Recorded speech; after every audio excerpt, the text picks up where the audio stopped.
درس دیتے ہیں کہ ملک کے اندر دو قانون نہیں ایک قانون ہونا چاہیے، اور اگر قانون نے انہیں کرپشن کا اور کرپٹ پریکٹسز کا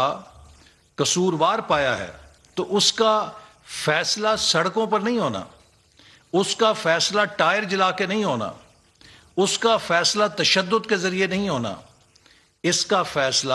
قانونی جنگ اور عدالتوں کے اندر ہونا ہے۔ تو بجائے وہ عدالتوں کا راستہ اختیار کریں، جس طرح کا تشدد وہ اس وقت پھیلا رہے ہیں، اس سے صاف ظاہر ہوتا ہے کہ وہ قصوروار ہیں اور وہ طاقت سے، دھونس سے، لاٹھی سے اپنے حق میں فیصلہ لینا چاہتے ہیں۔ تو اس لیے میں سمجھتا ہوں کہ ایک قانون کی حکمرانی کا درس دینے والا لیڈر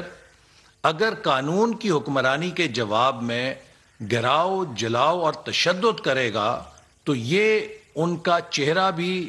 صاف طور پہ قوم کو نظر آ رہا ہے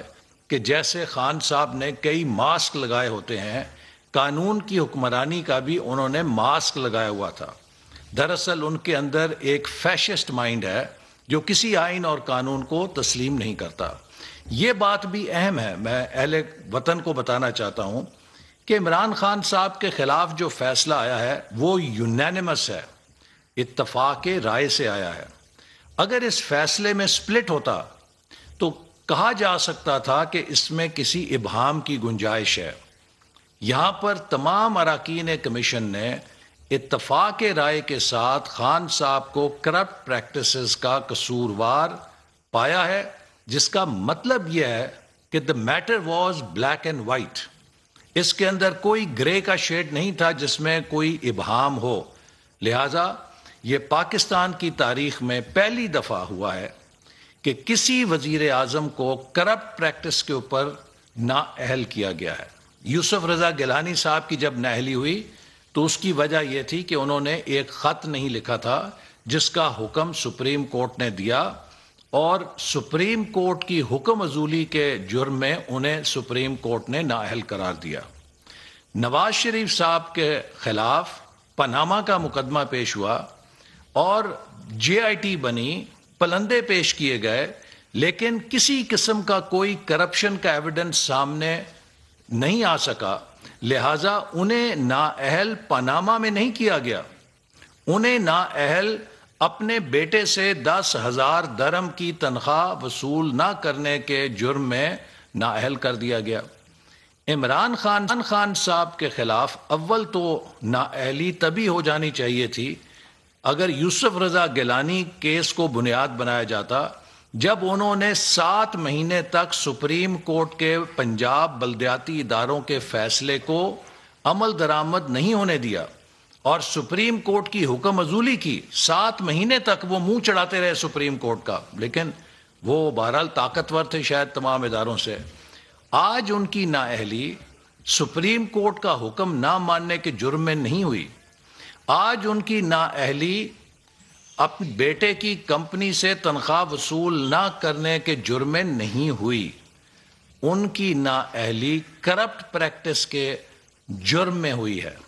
کہ انہوں نے سرکاری تحائف جو انہیں بحیثیت سربراہ مملکت ملے ان کے اندر غبن کیا۔ ہم نے کئی دفعہ خان صاحب سے سوال کیا تھا کہ آپ 2018 تک 1.25 لاکھ روپیہ ٹیکس دیتے تھے، 1.5 لاکھ روپیہ اس کے قریب ٹیکس دیتے تھے، یکا یک آپ کا انکم ٹیکس 90 لاکھ سے اوپر کیسے چلا گیا؟ اس کا سورس آف انکم بتائیے، وہ کون سا سورس تھا جس نے آپ کے ٹیکس کو 1.5 لاکھ سے 95 لاکھ تک پہنچا دیا؟ کوئی وزیر، کوئی مشیر، کوئی ترجمان اس کا جواب نہیں دے پایا۔ اسی طرح عمران خان صاحب کے آج حمایتی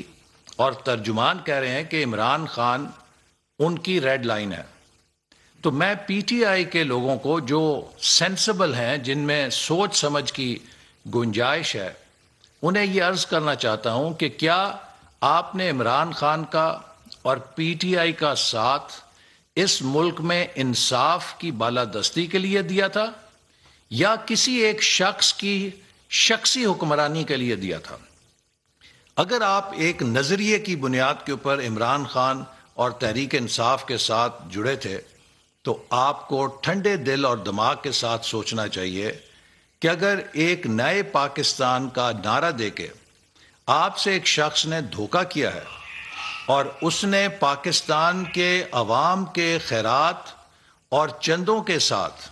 شوکت خانم کا نام استعمال کر کے اور دیگر خیراتی منصوبوں کا نام استعمال کر کے پیسے لیے ہوں، پیسے بٹورے ہوں اور ان سے اپنی سیاست چمکائی ہو، تشہیری مہم چلائی ہو، تو کیا یہ خیانت نہیں ہے؟ کیا یہ بدترین خیانت نہیں ہے؟ ہو سکتا ہے کہ عمران خان صاحب ان چند لوگوں کی ریڈ لائن ہو جو عمران خان صاحب کی شخصی سحر میں یا شخصی کلٹ کے اندر مبتلا ہیں، لیکن پاکستان کے 22 کروڑ عوام کی بھی ریڈ لائنز ہیں۔ پاکستان کے 22 کروڑ عوام کی سب سے پہلی ریڈ لائن ہے کہ پاکستان میں آئین کی بالادستی پہ سمجھوتا نہیں ہو سکتا۔ عمران خان صاحب نے پاکستان کے آئین کی ریڈ لائن کو کراس کیا، غیر آئینی طور پہ تحریک عدم اعتماد رد کرائی اور غیر آئینی طور پہ پاکستان کی قومی اسمبلی کو توڑا، جس کی تصدیق سپریم کورٹ کے 5-0 کے فیصلے نے کی۔ تو خان صاحب، آپ نے پاکستان میں آئین کی ریڈ لائن کو عبور کیا۔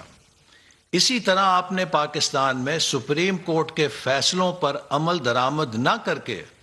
توہین عدالت کی ریڈ لائن کو بھی عبور کیا۔ آپ نے ڈسکا کے اندر پہلی دفعہ پاکستان کی تاریخ میں ایک منظم سرکاری سرپرستی میں دھاندلی کر کے الیکشن چرانے کی سازش کر کے بھی صاف اور شفاف الیکشن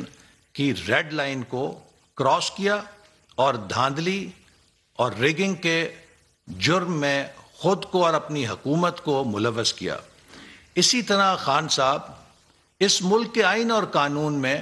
ممنوع بیرونی فنڈنگ حاصل کرنے کی ریڈ لائن ہے۔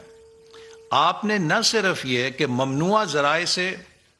بیرونی ذرائع سے، غیر قانونی ذرائع سے